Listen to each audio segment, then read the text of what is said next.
Hello, everyone. Welcome to our show, Racial and Social Justice Beyond the Dome. Thank you for joining. I'm your host, Dan Yu, and I'm with the Notre Dame Club of Pittsburgh. Before we get started, let me run through a couple of housekeeping items so everyone is up to speed on how to use the Zoom webinar features. Everyone has been muted upon entry to allow for clean and clear audio. We do welcome your questions and comments. Click the Q&A button at the bottom of the Zoom window to launch the Q&A window. From here, type your question or comment into the Q&A box and click send. Carrie Boehner, the president of the Notre Dame Club of Pittsburgh, will be monitoring these questions throughout the webcast, and we'll try to get to as many questions as possible. If you have any technical questions, you can use the same Q&A window to communicate with Carrie directly, and we'll do our best to assist you. As a reminder, this show is being recorded. So, thank you everyone for joining. Today we are very happy to welcome Notre Dame's head women's basketball coach, Niele Ivey.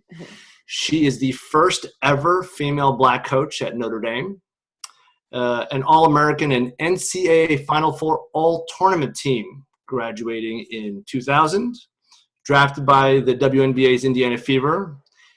Coach Ivey is the common link to all 9 of Notre Dame's Final Four teams, 2 as a player and 7 as a coach. And you can see all of those Final Four trophies back there, and I believe there's a national champion right in the middle there. She has been inducted into the Ring of Honor, and in 2016 she was awarded the National Assistant Coach of the Year by the Women's Basketball Coaches Association. And for the past year, she's been an assistant coach with the NBA's Memphis Grizzlies, the 9th female coach in the NBA. And so welcome back to South Bend, Coach Ivey. Even though you were away for just a year, that must have been an incredible experience coaching the NBA. What did you take away from your time with the Memphis Grizzlies? It was an incredible year. I took away so much knowledge being away. I've been, under Coach McGraw's tutelage for 12 straight years. And if you add my time as a student athlete, it's really 17 years at Notre Dame before stepping away. And so it allowed me to have a different perspective from a different style of coaching. It allowed me to learn from the highest level, the most elite basketball in the world. I learned a lot about culture. I think that was the biggest thing I took away. I have a playbook of offensive schemes and X's and O's that I learned, but I felt like culture was something that I really want to implement being in year one. And I think that's just because I was my boss, Taylor Jenkins, the head coach of Memphis Grizzlies. That was his first year being a head coach. And we basically started from, building the foundation, building habits, building, the core and culture from, that young group that we had as a young core for the Memphis Grizzlies. That was led by John Morant, who's the second pick of the draft. And so I learned a lot about culture and, different aspects of an organization. So which includes analytics, it includes sports performance. And so some things that I was exposed to that also in the NBA. So I'm exposed to a whole different level of training and learning. But it was such an incredible transformative year for me. I learned more probably in the last year than I've learned for a long time, just because of the different level. Wow. Yeah. So you're with the Grizzlies, and then you come back, or it's announced that you're going to come back. And then a few weeks later, the whole world starts to unravel. And so, how have you handled the challenges from the pandemic and the rise in social justice awareness in your first couple of months as head coach of Notre Dame? Well, I really leaned on my family. I'm a big believer in God having a plan for me. And so I just try to rely on faith and not having, and my motto really is having faith over fear. And so I try not to, be so engulfed in everything that was going on, that just try to remain level-headed. I had just trying to figure it out. I felt like there's no playbook for the 2 pandemics that I became a head coach during. So really, there wasn't a playbook that I could call a coach that said, "Oh, hey, when we went through this pandemic, this is what I did." So I tried to lean on a lot of my mentors. I leaned on Coach McGraw. I leaned on people that I really respected, coaches that I respected, my mentors, and just try to learn every day, learn something new every day, or just just what I felt that was comfortable for me and also for the team, and try to stay engaged with the team. That was something that I tried to just make sure that they were also comfortable, because I know it was just an uncomfortable time. Obviously, the pandemic, the uncertainty is the hardest part, right? So just not knowing. So them not being able to come back to campus, and then with the civil unrest is just the uncomfortableness of that environment that everybody's going through. And so I tried to stay engaged as much as I could with the team. And I feel like that was something that helped me get through. And again, just relying on my mentors and just trying to figure it out along the way. It's definitely been, I always felt like it's a story for me down, in a couple of years, I can go back and say, man, I overcame, so much in my first couple months, but I felt like my Notre Dame family they've been really supportive of me. That's great that they have your back, and now you're inheriting a roster, right? That where every returning player played significant minutes, especially in crunch time, right? And so you're inheriting that, and then you have a freshman class it's almost like a Fab Five coming in. I mean, everyone's all world, and so you must be pretty excited. I mean, what are you most excited about as you head into year one? Well, like you said, I'm so excited about my incoming freshman class. I think they were ranked in the top 5.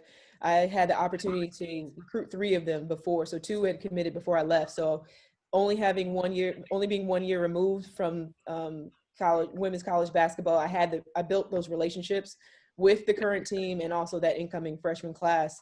And we also have another Mabry that's coming back, Right. Dara Mabry, that transferred from Virginia Tech.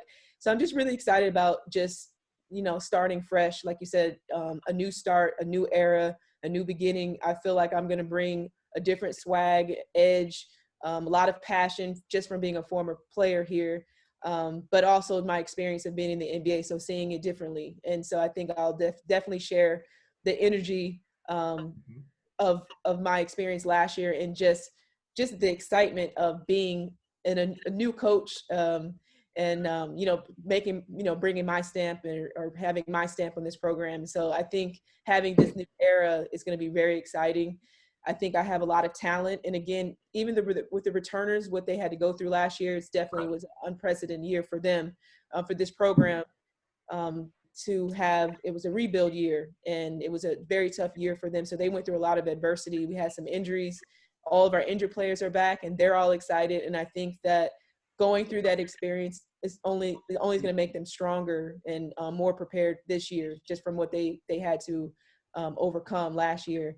And they're really excited. They're anxious. They've all been working, even during the pandemic, working to get better. And I think everyone's attitude and energy is really positive. And I think that they're ready just for a new, fresh start.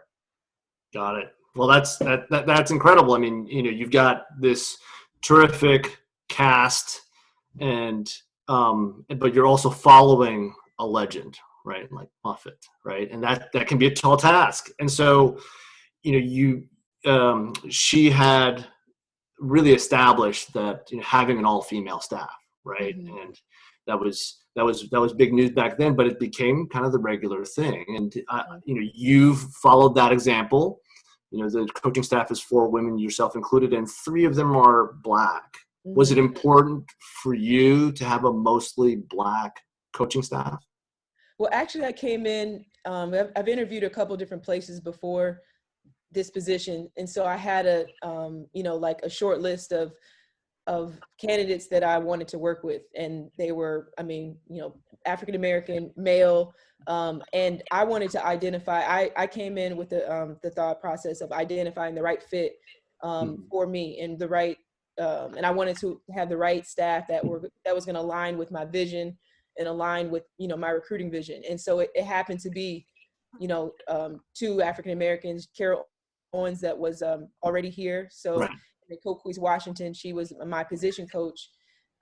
as a player. And I've always had a lot of respect for both of them, but I also wanted to bring a lot of experience on my staff from being the first-time head coach. And so that was important to identify the right fit and identify the right strengths that I needed. First of all, stepping in Coach McGraw's shoes or heels is definitely, like you said, a tall task, but also just making sure that I had head coaching experience on my staff, and again, a staff that aligned with my vision. And it just so happened to work out that, Coquise had the opportunity to come back. I recruited Michaela Mabry. I felt like she was a great young piece for my staff, and she's, a rising star, up and coming, great assistant coach. And so that fit in what I was looking for. So it just happened to be all female, but I definitely wanted to say that I had a list of candidates that were male. I just felt like this was the right fit for what I needed this year in year one. And so, I'm really excited. 3 former players.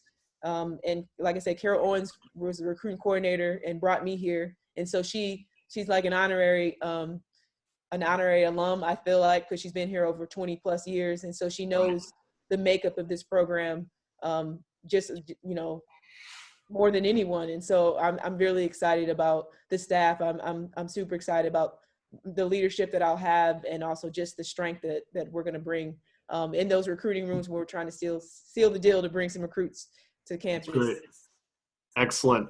Well, so we have a question from the audience, and I'll just read it here. Many women face challenges in professions or positions of leadership, typically or historically dominated by men. What sort of these challenges have you faced, particularly as a coach for the Grizzlies? And what advice can you share for handling both the issues you encounter and helping to champion other women early in their careers? Well, I like to start off by saying I learned to use my voice with the leadership of Coach McGraw. I think that she prepared me for this moment. I think she prepared me for taking the opportunity to go to the Memphis Grizzlies, because I just watched her lead. She led, obviously, you guys know, one of the best leaders I've ever been around. Mm-hmm. She always used her voice, and she was very strong and powerful. She never backed down. She never backed down. If she had something that she was really passionate about, she wasn't shy about expressing that. And sometimes, not to, people were upset with the things that she says at times, but I always felt like she used her voice in a positive way. She was always empowering.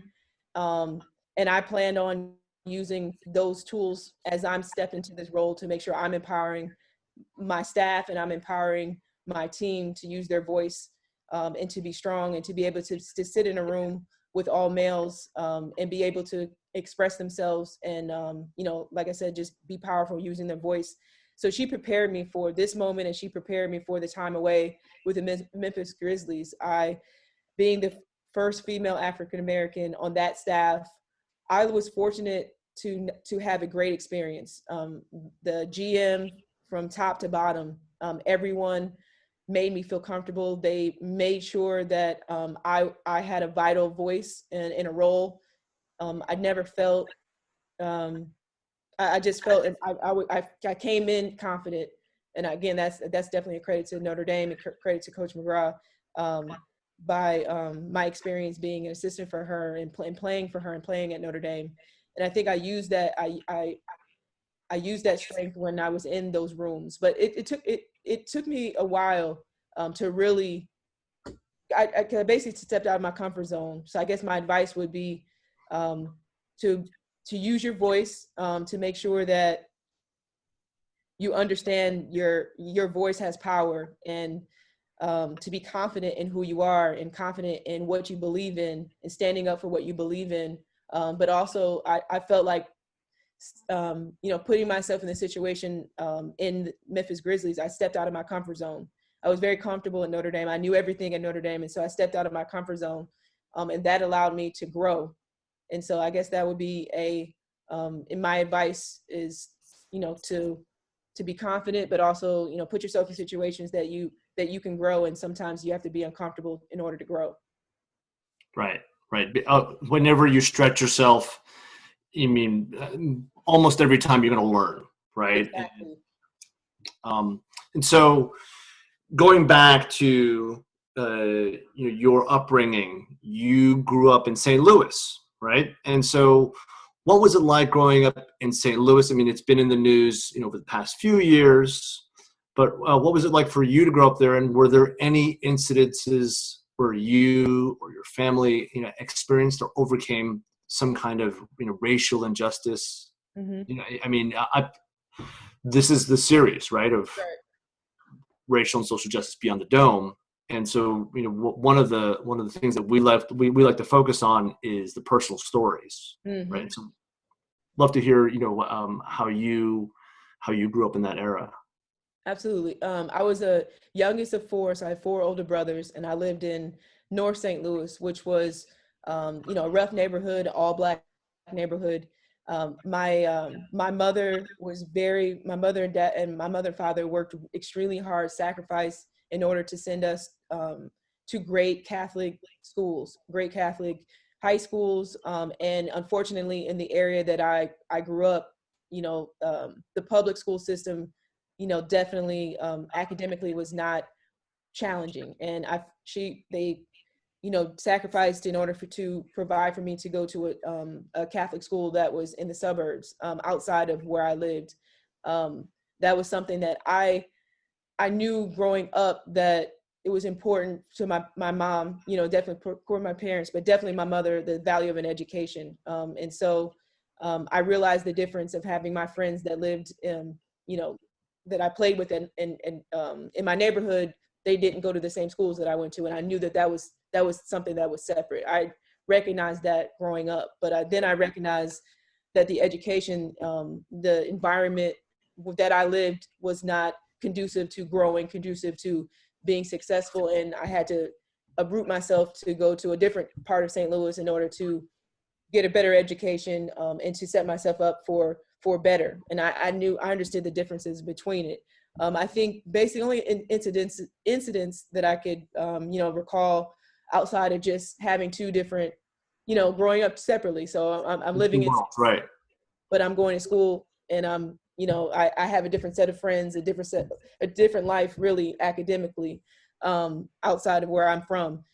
But just my brothers, I have four older brothers, and just watching it. And I felt like I was just very sheltered growing up. My mother, bless her heart, she always tried to shelter me. I think it's probably from being just a baby girl, always trying to shelter me from harm, not allowing me to see things that were not right. I felt like I was very sheltered growing up. But my brothers just feeling that they were racially profiled just from being Black, being kind of a threat. I always felt like they talked about it. It's not something that I experienced firsthand, but just knowing that the things that they've had to go through, just walking down the street, walking to the store, being followed, or just being profiled by just being who they are. And I think that's probably the only incident that I knew growing up. It was a lot of crime in my neighborhood. I was very, like I said, I was very sheltered. So my mom kept our families very busy. So I was always involved in sports, always involved with something academically. And again, I was kind of uprooted to be out of that environment, but that was home. So, I was always supposed to come into the house before the lights came on. Again, I was, just because of just the nature of just living in the city. But I always felt like St. Louis was good to me.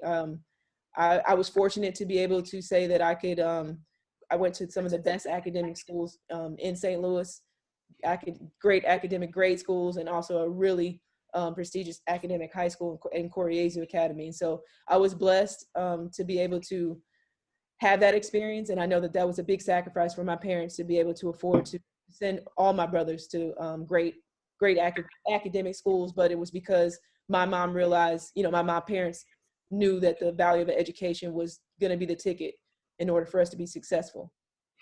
Right. And so now you have a son, Jaden, right? And congratulations to your son. He's going to be playing Division I basketball at Purdue, so not too far away. And that must be pretty cool to have a legacy, right? Somebody that's playing the same sport as you did, Yes. right? And coaching. And so I have to ask, Can you still take him in horse? Um, I can take him in horse as long as he doesn't try to dunk. If he can keep it below the rim, we're good. I think I can hang on, but he is 6'6" now, very Wow. talented. So that would be very hard to beat him in horse at this point. And so growing up, did you ever coach him after a game and like point out his mistakes? I did. I made that mistake when he was younger, though. Then when he was young, I was just the parent, very loud parent in the stands, and then Oh I boy. kind of realized this is not going to go well in the car at home. So I just tried to take a step back, just because I didn't want to push the game on him so much that it wasn't fun for him anymore. So I learned the hard way, I think, when he's probably in third grade. And then I kind of just took a step back, and I just told him, I'm here for support if you ever need advice. But I tried not to be over coachy, as my NBA colleagues say. But I tried not to overcoach him, but just was more of a source of resource for support for him. Right. And so you mentioned you grew up with four brothers, right? Yeah. Um, and so somebody in your family gave the talk to you and your siblings, right? So the talk that every African American parent has to go through. And so, who gave the talk to you and your siblings, and what was it like for you to give it to your son? Mm-hmm. Yeah, I mean, again, like, I was very sheltered, and so I think I always felt like my mom wanted to hide different parts of society or different parts of the world to me. Like, she wanted to hide that from me, excuse me. But I always felt like my parents the talk was more when I was younger. You can't do things the same as your white friends. You have to behave. You have to make sure that you're doing things the right way all the time. So you always have to be careful when you're out and about in different environments. You always have to be careful, do the right thing all the time. And I think they try to make it to seem where, my consequences of my actions could result in harsher experiences than others. And so I felt like that was our talk. I was always told you have to do things, and you have to be very careful and make sure that you're doing things the right way all the time. And so they stress that to my brothers and I. As far as my talk with Jaden, I felt like I kind of like my mother. I'm a very protective parent, and so I've always, as every parent, you want to protect your children Right. from evil, from harm. And I felt like that's the way that I raised him, or that's just my personality. I'm very overprotective of him, and I felt like I had that talk with him when he was around 14, 15, 16, his young teenage years, when I knew that he would have the desire to drive. I think that was like my first initial talk with him was, okay, when you're behind the wheel, this is your reality. You are a young 14, 15, 16 years old, but when you step out of this house and you are behind the wheel, or you are out in public, you're not, as a black man, you're viewed as a black man. You might be 14, 15 years old, but you're going to be viewed as a black man. And so I had to have, that's kind of the talk that I had with him. And just and I felt like it was more, I geared it more towards when he was almost, age, driving age. And because I just knew, obviously with, police and just being out behind the wheel, making sure that he understands, your driver's license has to be visible, your insurance card and registration has to be visible. You can't reach. You have to put your hands on the wheel. That was my talk. That was my big talk when I did have it with him. And I probably should have had it when he was younger. But my comfort level, my protectiveness, I felt like that was the time where I had to dive in deep with what it meant to be Black in America. Well, it's obviously something that Caucasian parents, right, and their children, they just don't go through it. I never went through anything like that, and to hear these stories, it's truly heartbreaking, right? In that it is the consequence, right, of the system right, that is geared towards, right, these biases, right? Mm-hmm. And that's just a reality, right? It's nothing that any individual can change. And so it's heartbreaking, right, to hear that. Um, uh, we have another question from the audience. We're going to go back to basketball. Okay. How will your recruiting style differ from Muffet's? Well, I was fortunate to be the recruiting coordinator here before I left for, I think, maybe 6 or 7 years. So I'm going to adapt the same style and approach because she allowed me to have a lot of autonomy. She was, Niele, you tell me who I need to offer, and I'm going to offer her. She gave me a lot of freedom. She trusted my opinion. Um, very, she trusted it. So I have the same vision that I had as a recruiting coordinator. I think just from the nature of the way that recruiting is going, I think I may, start to offer recruits maybe a little bit earlier, just because of the nature of a lot of programs are identifying talent younger, so they're Really? offering kids when they're in eighth grade, which I'm not ready for that. Eighth grade. Yeah, Wow. eighth grade at times, and so it felt like it was. We were always catching up. They already had the offers from UConn, Stanford. Stanford holds off a little bit more because they use the academic piece a little bit longer. But after sophomore year, when I've received their transcript and I know that they're a really great fit academically, I think I'll probably just try to I'll probably offer a little bit earlier than maybe we did in the past. And then that's just the nature and trend of recruiting. But I plan on doing a lot of things that are very similar to Coach McGraw and her system, offensive system, defensive system here, and also recruiting. I learned from the best, so I'm not gonna try to change too many things. Yeah. Why would you, right? So, Yeah. well, that's so now there's another question here. There's always been something that's kind of been talked about in the media, right, of that old Philadelphia connection, right, between Coach Gino and Coach McGraw. And it always seemed to, us as fans, that, beating UConn was always a little bit sweeter than other victories, even though all victories count the same. But something was just a little bit sweeter. Do you think that rivalry will continue going forward in kind of the same flavor and same vein?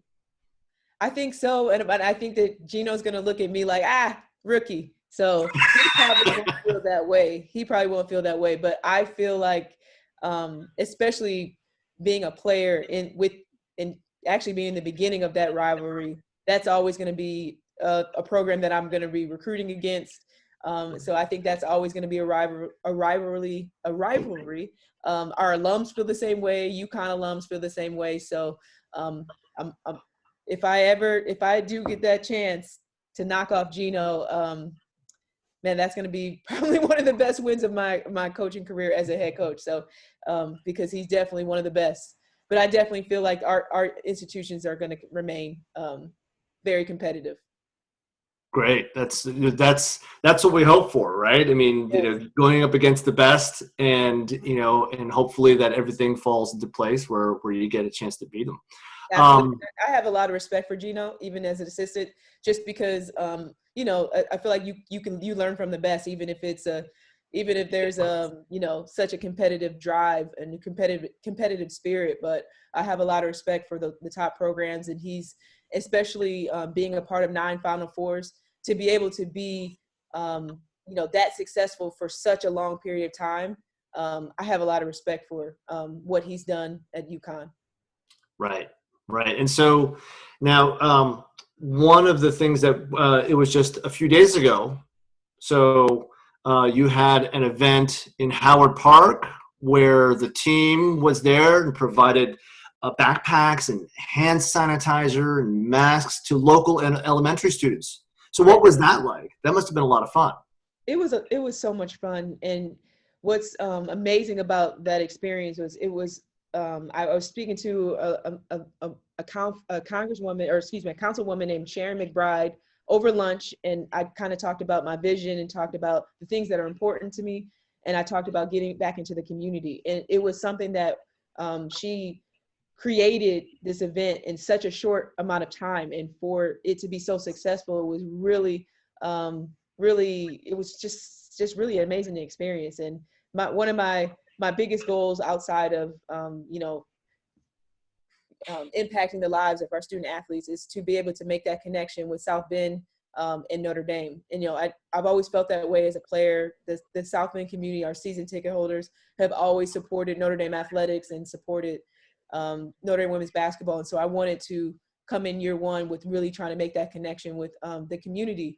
And so for it to come to life so quickly, it was, and the reason why it was this, hand sanitizers and masks and backpacks is because as they start school, we're coming back to school. We just felt like it was an opportunity to make sure that the children were equipped during this pandemic. And it was just a great way to connect my staff and myself with the community as head coach. That's great. So how then going forward, how do you see yourself and the team continuing to use the Notre Dame platform for good? I mean, as much as I can. That's definitely going to be, and I always felt like Coach McGraw did a great job in the community. And so that was something that I had an opportunity to watch and learn as her assistant coach. And I always felt, I felt a need to make sure that the community understands and knows that Notre Dame is here to support. It is not, South Bend and Notre Dame separate. And I plan on trying to get out in the community as much as possible. I'm always, our marketing team, they know if there's anything that comes up, then I definitely want to be a part of it. I'm going to try to do some things with Mike Bray to connect, men and women's basketball to support and just be visible in the community, especially right now. I think with both pandemics, this is the time for us all to come together. And what a better way to come together with this team. And my team feels the same way. I'm really proud of the women on our team that want to make an impact. They're doing things on a smaller scale, but like you said, we have a big platform. And I think that I definitely want to continue to use it as much as I can. That's terrific. Well, thank you so much for to the team and continuing to do that. I mean, it's great to watch. Even though it's from afar via social media, it's great to see the engagement, the involvement. Mm-hmm. And so, one of the things that has been prevalent for it's 50 years, at least 50 years, is athletes have long been criticized for making political or social justice statements. From Tommy Smith and John Carlos in the '68 Olympics to 4 years ago, Colin Kaepernick, and more recently, LeBron James. So, and a few of your former players, Breonna Taylor and Skylar Diggins, very recently, were highlighted for doing exactly this, right? So, how do you feel seeing your former players do this? Well, I'm extremely proud of them. I'm extremely proud of them using their voice and their platform. They understand the magnitude of their audience, especially Skylar. She has a big audience, and they're using their platform for good. And I know that, like you said, like it's not welcomed at times, but I think sports allows us to bring together gender and races because of sport. It sees no color, it sees no race and gender. And so I'm really proud of them for being able to use their platform for good. To be able to use their voice and empower. I mean, I was extremely inspired by Breonna being on ESPN multiple times. She has, just really, really bright. Both of them are extremely intelligent, but they also understand that they have a responsibility to try to make change. And the way that they're making changes is by continuing the dialogue and also getting out in the community and having action and doing things that have action items. And Skylar is part of LeBron James More Than a Vote, helping get out the need and to promote, voter registration, and also realizing that the elections coming, or the voting opportunities is coming up in November, just using their platform for good. And I'm really proud of them. And I know that it's something that there are certain athletes that don't feel comfortable being in the spotlight, taking some little bit of backlash a little bit. And so I'm very proud that they've used their platform for good, and they're strong enough to be able to use their voice in a great way. And again, that's another credit and nod to Coach McGraw. She's always been someone that has empowered us all, and it's just really it's really amazing just to see how much they've grown as women, and women in our community and society.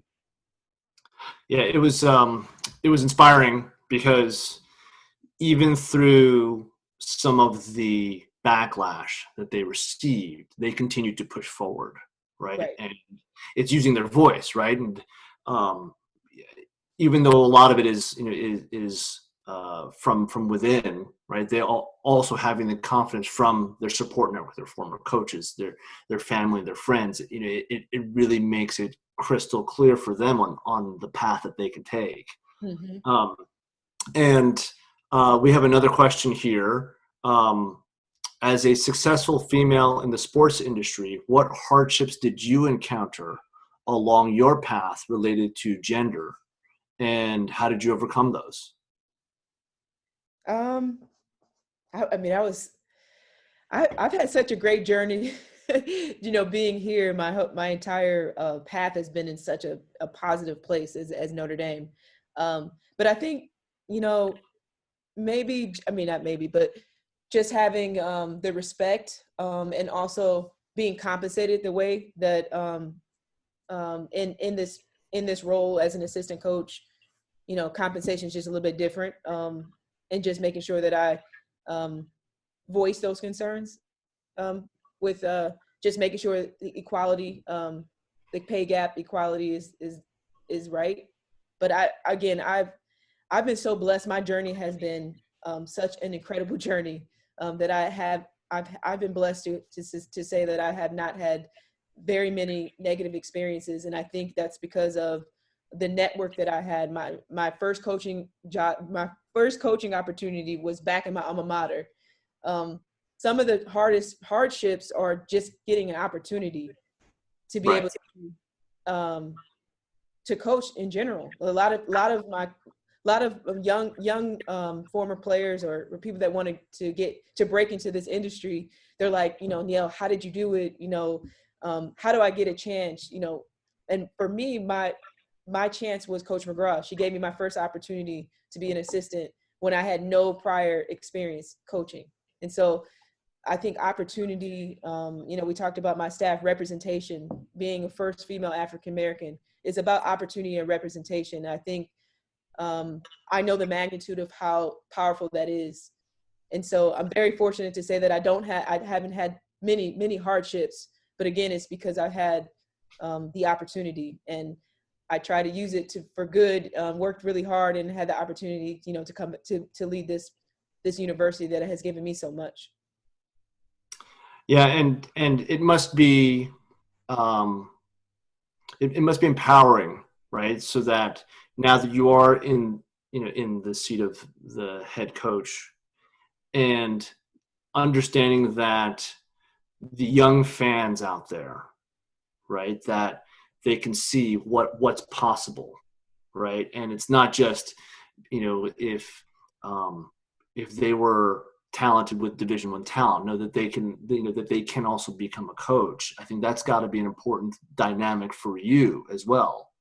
Absolutely. I felt that way. I felt the magnitude of my experience when I was with the Grizzlies, being the first female African-American assistant there, because I would be at games and I would have young girls that would come up to me during the game, after the game, before the game, and they would just be in awe. And it was like, I'm so happy, I see someone that looks like me, and I've had that multiple times at the games. And so, Coach Murat, she always talked to me about, like this is big. But when I was being in that moment and having that experience, and sharing that experience with young girls, it was just it allowed me to realize the magnitude of really what I was doing, because I'm a very goal-oriented person, but I'm a workaholic. So I'm going to work, and not think about what maybe the outside person is looking at with me. I'm just thinking about, I have to be great at this. I want to, I'm always trying to grow. I'm always trying to learn. But I felt the magnitude of that position, and that opportunity in Memphis. And I honestly, every day, I was so excited to go to work every day because I love this game and I love the NBA and I love basketball, but I knew that I was making a difference as well. And I didn't realize that. And I was making a difference as an assistant coach, having the opportunity to coach here at Notre Dame. But I think it was very evident for me last year. And so now, like you said, it's just, I'm showing women, I'm showing young African-American girls, I'm showing people everywhere that it's possible. And so that's important to me. And that me stepping in this role, having this platform, I've realized that it's, it's definitely God's plan that I'm here. But I know that it's also, it's a bigger why for me. My purpose has been lifted to a different level. I've always just wanted to give back to the game that's given so much to me. I wanted to pay it forward. And that's the reason why I got into coaching, because of the relationships that I had with players, the relationships that I had with my coaches at Notre Dame. So that's what attracted me to coaching in general. But now my purpose is bigger. And I would have never imagined that, 13 years ago, that my purpose is what it is now. And so my opportunity might give somebody else more opportunity. Having a diverse staff might show Notre Dame on different parts of campus that diversity is something that needs to be addressed. Diversity in different, hiring percentages for women and African-American women in college, women's basketball needs to be increased. But I know that my position is probably bringing awareness to that. So one thing that we like to bring up in all of our calls is a call to action, right? Mm-hmm. And so we have 35 people on the call, and of course we're recording this, right? And so we're going to take this and replay it. But what can we as a community, within the Notre Dame community or outside of the Notre Dame community, what can we do going forward, right, to bring more awareness, to bring more equality? Well, I think continuing the dialogue, just the fact that you're having this webinar, that I had the opportunity to tell my story, so everyone can understand where my background and where I'm coming from. So continue the dialogue, continue to listen, continue to learn, to educate yourself.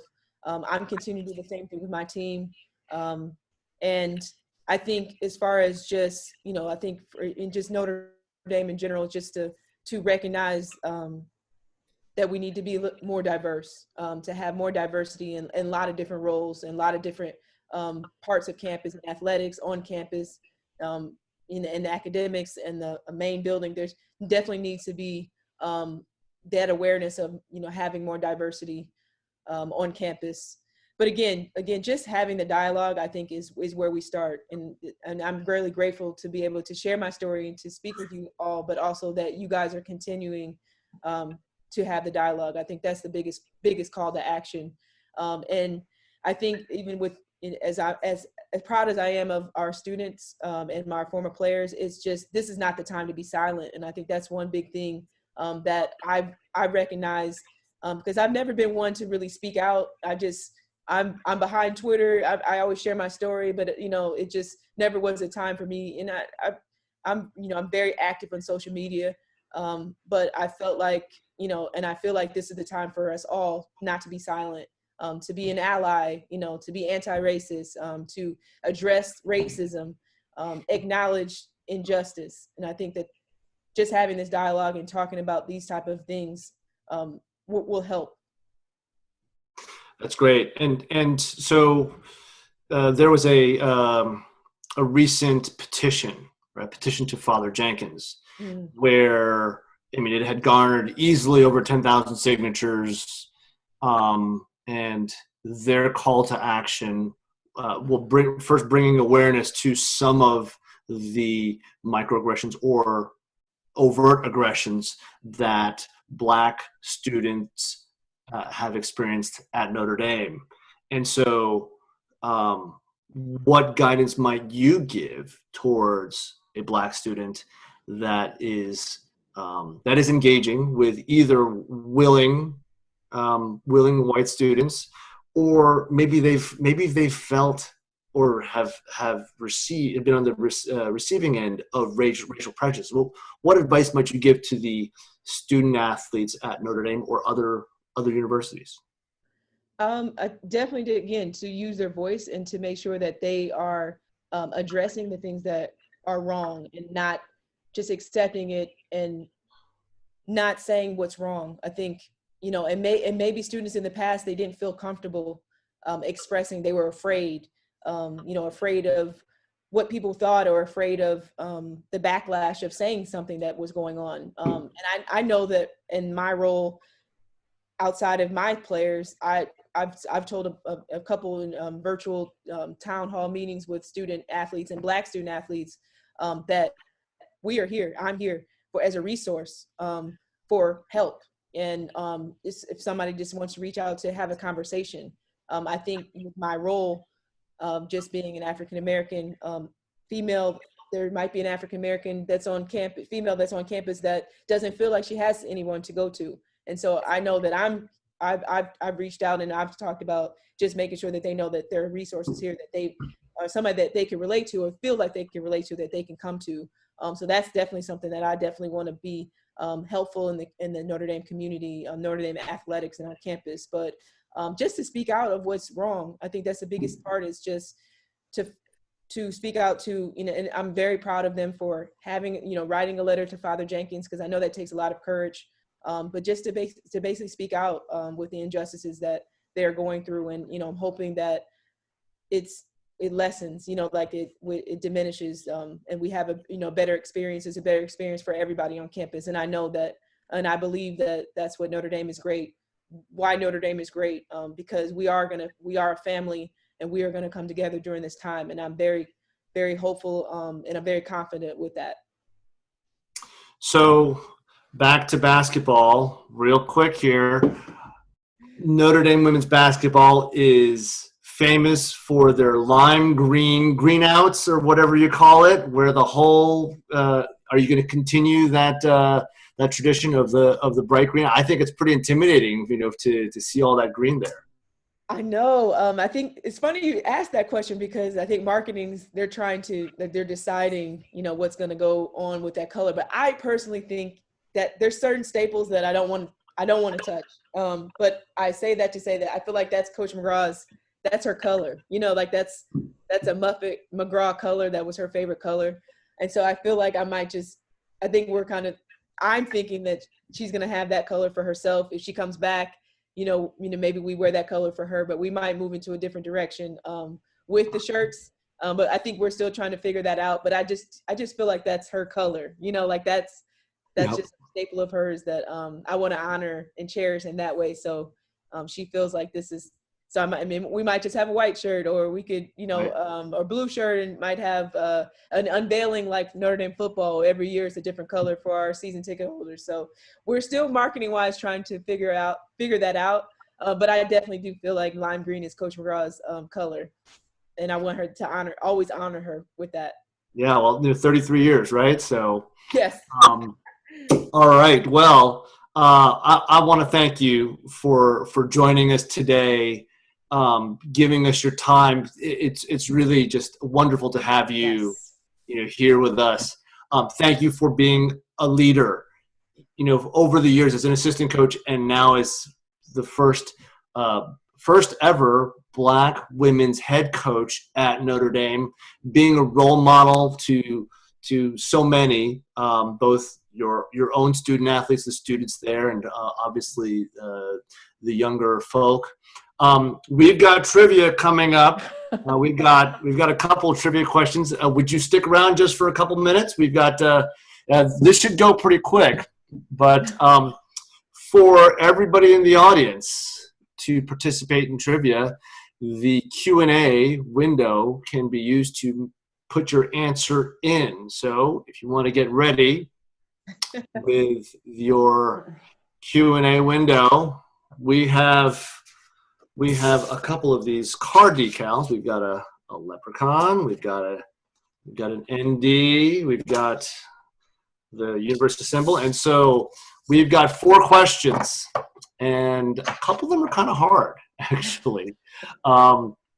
So When you enter in, whoever's first to enter a correct answer, Carrie will pick it up and we'll get your mailing address and we'll send these right out to you.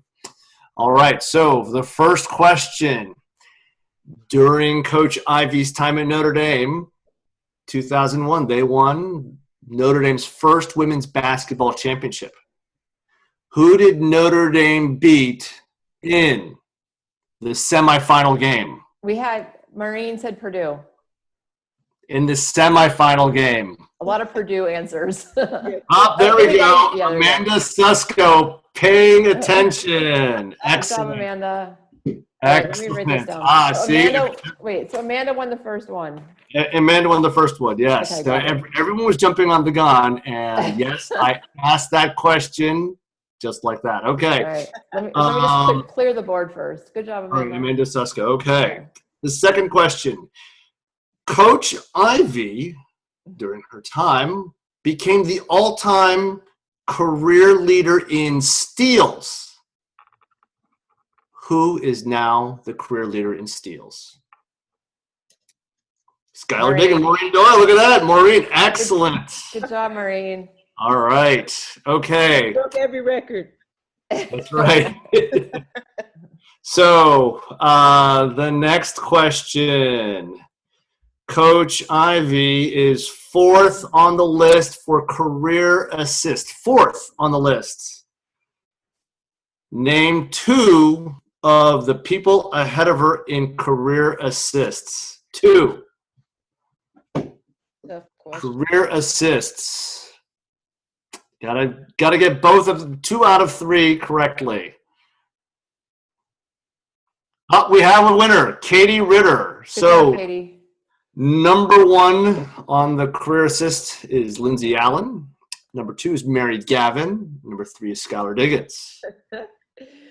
All right, and our fourth and final question. Associate head coach Coquise Washington was a head coach at which school?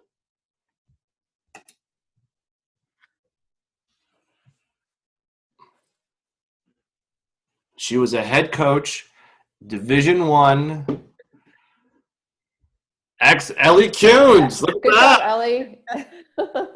Ellie Kuhns, directly from South Bend. Ellie, great job. How about a bonus question here?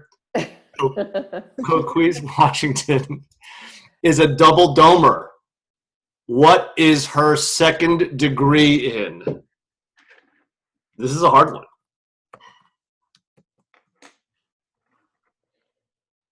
Is it MBA? Peter Kocha? Nope, not an MBA.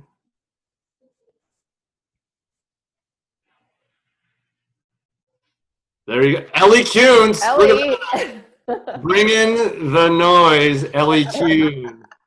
Good job, Ellie. Excellent job, Ellie. All right, well, this concludes our show, Racial and Social Justice Beyond the Dome. I want to thank Coach Niele Ivey for joining us. We wish you all the success and, of course, good health and safety during this kind of crazy time. But thank you so much for joining us. Thanks. It was a real pleasure to have you here. Thank you for having me. You've made my day by being on our show. So, all the best, and of course, beat UConn, right? Yeah. Absolutely. All right, thank you everyone for joining us for this episode, and tune in soon. We will have many more episodes coming in the next few weeks. Thank you, and have a good night. Thanks, Coach. Thank you.